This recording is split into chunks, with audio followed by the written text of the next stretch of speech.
네, 안녕하세요. 장수개미입니다. 이번 영상은 이전 글로벌 제약바이오 1위부터 10위까지에 이어서 11위부터 20위까지 알아보려고 합니다. 네, 개인적으로는 1위부터 10위까지 회사들은 현재가 아니라 제가 과거에 재직했던 기업들도 있고 현재 밀접하게 지내는 분들이 많지는 않은데 이 11위부터 20위까지는 현재 제가 근무하는 회사도 있고 이 친하게 지내는 분들의 회사가 많아서 저도 얘기하기가 조금 조심스럽기는 합니다. 다만 제 이야기는 이 제약바이오 주식 투자자의 입장에서 보는 것이기 때문에 이런 의견도 있구나 하시고 들으시면 될 듯하고, 특히나 제 지인분들도 혹시나 기분이 조금 안 좋아질 수 있지만 그렇구나 라고 생각을 해주시면 좋을 것 같습니다. 생각보다 내용이 길어지는 것이 있고 조금 짧으면 조금 더 집중이 되겠다고 하는 지인분들도 있어서 이 11위부터 13위까지 하고 14위부터 16위까지 그리고 17위부터 20위까지 해서 분량을 조금 나눠서 보도록 하겠습니다. 그러면 아스트라부터 한번 살펴보겠습니다. 네, 기다려라 빅5 아스트라제네카입니다. 아스트라제네카는 2020년 보시는 것처럼 266억 달러의 매출을 올렸고 하나로는 29조 4,329억 원의 매출을 냈습니다. 2019년 대비 매출액은 9% 성장을 해서 역시나 제 생각과 비슷하게 매출 성장을 일궈냈습니다. 이러한 추세적인 변화는 2012년 취임한 이후에 8년간 사실 끊임없이 혁신을 지속한 이 파스칼 소료 CEO의 공로가 지대합니다. 파스칼 형은 이렇게 생기셨어요. 네, 이렇게 생기셨는데 물론 2012년부터 5년 동안 이 글로벌 제약 피어 그룹보다 이 주가가 언더퍼폼 했었는데 이 18년부터 본격적인 턴어라운드를 시작을 해서 모두 상쇄시켜 주었습니다. 네, 아스트라는 이제 본격적으로 영업 레버리지를 발생시키고 있는 제품들을 가지고 이 글로벌 빅5의 여정을 시작했다고 보시면 됩니다. 2020년 글로벌 제약바이오에는 당연히 여러 빅딜이 있었는데 그 중에서도 가장 큰 딜은 아스트라제네카에서 나왔습니다. 바로 미국 희귀질환 생명공학회사인 알렉시온을 보시는 것처럼 이 390억 달러에 인수하면서 분명하게 현재 가장 정상을 위협하는 회사가 어디인지 보여주었습니다. 알렉시온의 대표 제품은 PNH나 HUS 등 이 희귀질환에 쓰는 정말 비싼 약제인데요. 초고가 제품인 이 솔리리스가 있는데 솔리리스 같은 경우에는 특허 만료를 앞두고 있기는 하지만 후손 약제인 울토미리스가 이쪽으로 스위칭이 잘 되고 있고 이 다수의 3상 임상이나 2상 임상에 진입한 다양한 영역의 파이프라인이 잘 갖추어져 있기 때문에 아스트라의 성장에 분명 기여하리라 생각을 하고, 기본적으로 이 회사의 매출이 거의 7조 원가량이 되기 때문에 2021년에 아스트라의 매출 성장은 큰 폭으로 성장할 것이다 라고 말씀을 드릴 수 있습니다. 네, 두 번째는 현재 아스트라의 원톱 매출로 올라서고 있는 이 타그리소에 관한 내용입니다. 타그리소야 제가 유한양행과 오스코텍 관련 영상에서 자세히 다뤘듯이 EGFR 뮤테이션을 가지고 있는 non-small-cell lung cancer 환자에 쓰이는 이 3세대 약제인 이 타그리소의 과학적 근거와 이 처방 가능 영역이 계속해서 커지고 있는 상황입니다. 특히나 non-small-cell lung cancer 환자에서 엑손 19나 21 대상으로 해서 이 초기 수술 후 요법에 대한 에주라 임상 성공으로 이 매출의 부스터를 달고 있고, 이 수술 전 보조 요법의 효과를 보는 임상인 이 네오 어주번트 임상, 네오 에주라 연구를 진행 중인데 올해 그 결과를 볼 수 있을 것으로 기대하고 있습니다. 2020년은 이 타그리소의 매출이 한 화로 5조 원 정도에 달했는데 이 매출은 사실 글로벌 이 시장 조사 기관들이 2024년에나 이 달성을 예측했던 수치이기 때문에 얼마나 빠르게 타그리소의 매출이 성장하고 있는지 알 수 있습니다. 제가 아스트라제네카는 기다려라 빅5로 테마를 잡아보았는데 이 글로벌 제약바이오에 쟁쟁한 회사들이 수십 개가 있지만 이 빅5가 되기 위해서는 몇 가지 필요 조건이 있습니다.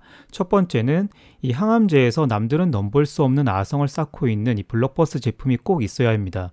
이 제품은 곧 회사의 매출을 단단히 받쳐주기 때문에 꼭 필요하다고 보시면 됩니다. 키트루다나 엠브루비카 등을 생각해 보시면 왜 중요한지 알 수 있습니다.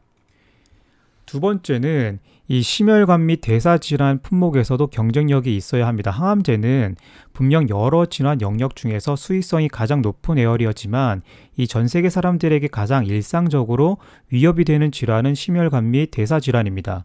아스트라는 여전히 이 영역에서 이 포시가와 볼란타 등 이 조단위 매출을 내는 제품들을 가지고 있어서 이 매출 안정성을 높이고 있습니다.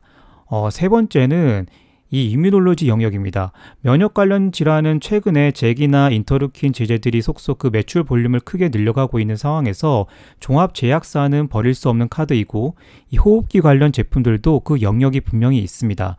네 번째는 백신과 레거시 제품들인데 아스트라의 백신 사업이 최근 우리가 다들 많이 듣지만 뜨거운 영역이고 제가 한국 콜마에서 이야기 드렸던 PPI 제품의 전설과드 같은 약제인 이 넥시움이 여전히 조단위 매출을 내고 있어서 투자는 사실 없는데 현금은 잘 벌어들이고 있는 그런 상황입니다. 마지막으로 희귀질환 포트를 가지고 있어야 되는데 그 조각은 이제 아스트라제네카가 알렉시온으로 맞았다. 그 조각이 맞았다라고 생각을 하시면 됩니다. 정말 잘하고 있다라고 저는 개인적으로 생각하고 형들 이 제약바이오 포트에 배당도 4.56% 주는 이 아스트라제네카는 그래도 일부분 가져가는 것이 좋지 않나 합니다. 아스트라제네카는 따로 한번 또 다루도록 하겠습니다. 네, 12위는 미국의 암젠입니다. 암젠은 1980년대 조그마한 바이오 벤처로 시작을 해서 명실상부하게 단백질 의약품 시대를 열게 한 회사 중 하나입니다. 단백질 의약품에서 가장 공로가 큰 두 회사를 꼽으라면 이 제넨텍과 암젠을 저는 꼽고 싶습니다.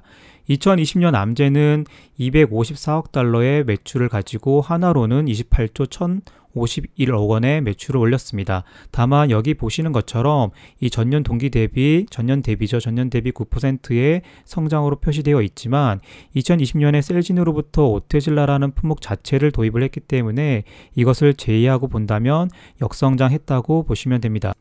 암젠은 현재 주력 제품의 특허 만료에 맞서서 크게 두 가지 방향으로 매출 성장을 이뤄내려고 하고 있는데 그중 하나가 눈에는 눈, 이에는 이 전략을 가지고 자사가 가지고 있는 오리지널에 대해 다른 회사들이 바이오시밀러를 출시를 하면서 이 매출을 갉아먹기 시작하자 타사의 블록버스터 오리지널 제품에 이 바이오시밀러를 출시를 하면서 공격적인 마케팅으로 바이오시밀러 시장에 불을 붙이고 있습니다. 두 번째는 이 상대적으로 진출이 늘었던 중국 제약 시장으로의 진입입니다. 요새 핫한 중국 바이오텍인 베이진에 2019년 3조 원 정도를 투자를 하면서 지분 20%를 확보를 했습니다. 중국 내에서 항암제 사업을 같이 하게 되어 있는데 최근 골다공증 치료제인 프롤리아와 뼈에 전이된 고형암 환자에서 쓰는 이 엑스지바 등이 이 급여권에 들어가면서 이 매출 증대에 대한 기대를 가져오고 있습니다. 여담이지만 2019년에 베이진에 3조 원의 투자를 했는데 3조 원 정도 투자를 했는데 그래서 지분을 20% 확보를 했습니다. 지금 이게 거의 6조가 되어 있으니까 되게 성공적인 투자였다라고 보여집니다. 네, 암젠 자료를 보면 이 KRAS G12C 뮤테이션에 쓸 수 있는 최초의 항암제인 이 소토라시 임상도 잘 진척이 되고 있고 기대를 갖게 하고 있습니다. 다만 이 유의미한 매출 확보를 위해서는 이 적응증 확대가 필수적이라고 말씀을 드릴 수 있겠습니다. 아스트라와 함께하는 이것도 아스트라네요. 어쨌든 오랜만에 나오는 이 중증 천식 치료제인 테제펠름압도 기대를 갖게 하고는 있지만 최근에 이 3상 임상에서 조금 삐끗하고 있는 상황이라서 이건 추이를 조금 지켜봐야 될 것 같습니다. 그래도 이건 암젠에게 있어서는 악재라고 말씀을 드릴 수가 있습니다. 역시나 중요한 거는 이 중국 시장과 일본 시장이다 라고 말씀을 드릴 수 있습니다. 앞서 말씀드린 대로 이 암젠은 이 바이오시밀러 시장에서 화이자와 함께 불을 붙이고 있는데 보시는 것처럼 이 아바스틴의 바이오시밀러인 엠바시, 허셉틴의 바이오시밀러인 칸진티, 그리고 휴미라의 바이오시밀러인 암제비타를 동시에 출격시키면서 이 눈에는 눈, 이에는 이다라는 전략을 보여주고 있습니다. 이 제품들이 그냥 출시만 한 것이 아니라 19년에는 6,400억 원이었던 매출이 2020년에는 1조 9천억 원을 매출을 올리면서 거의 3배 성장했죠. 글로벌 회사들이 이 약물고 하면 어떤 일이 벌어지는지 한국 바이오시밀러 회사에 보여주고 있다라고 그런 생각이 듭니다. 또한 이 후속 대형 바이오시밀러들, 그러니까 스텔라라와 아일리와 그리고 솔리리스 이 등도 이 3상 임상에서 환자 등록까지 끝내고 있기 때문에 암젠이 바이오시밀러 시장을 어떻게 바라보고 있는지 우리가 살짝 알 수 있습니다. 암젠은 또한 2021년 배당금을 전년 대비 10% 늘리면서 이 시가 배당률 3.03% 수준입니다. 저는 예전에 160달러에 매수해서 260달러에 매도했는데 이 현재 시점의 암젠을 본다면 $200 밑에서 매수하고 비즈니스 추이를 기다려보는 것이 어떨까 합니다. 네, 글로벌 제약바이오 13위는 길리어드 사이언스입니다. 길리어드는 제가 이미 이전에 기업 분석 영상을 올린 적도 있기 때문에 이 투자에 관심이 있으신 분들이라면 한번 보시면 될 듯합니다. 길리어드는 보시는 것처럼 2020년에 $247억 달러의 매출로 하나로는 27조 3,305억 원의 매출을 올렸습니다. 토탈 매출을 보면 보시는 것처럼 20% 성장인데 사실 베클루리주, 즉 코비드19 치료제인 렘데시빌의 매출을 제외하면 이 마이너스 3% 성장입니다. 더 중요한 건 이 넌 갭과 이 갭의 차이인데요. 보시는 것처럼 사실 처참합니다. 아마 글로벌 20위권 회사들 중에서 이런 실적을 낸 회사가 있을까 싶습니다. 그렇지만 앞뒤 재지 않고 여기에 있는 여기 넌 갭 EPS만을 보고 길리어드가 싸다, 비싸다 판단하시는 분들이 매우 많기 때문에 그 점은 그분들의 몫으로 남겨두겠습니다. 어찌되었던 이 엠데시비르 매출 덕분에 길리어드는 이 매출 역성장을 겨우 막았습니다. 죽으라는 법은 정말 없는 것 같아요. 세 번째로 악재가 또 하나 있는데 여기 보시는 것처럼 이 갈라파고스의 필고티닙 이슈입니다. 이 필고티닙의 경우 이전 영상들에서 제가 말씀을 드렸듯이 그때는 임상 단계였는데 이게 성공적으로 임상을 마치더라도 시장에 나왔을 때 경쟁력이 의문이다 라고 말씀을 드렸습니다. 그런데 그 약재가 결국 승인 거절이 되면서 길리어드는 2015년부터 이어져 오던 이 갈라파고스와의 모든 계약 관계를 마무리하게 됩니다. 마지막까지 또 돈을 주면서 보내긴 했죠. 여기에 들어간 돈만 하더라도 모두 토탈에서 2조 원이 넘습니다.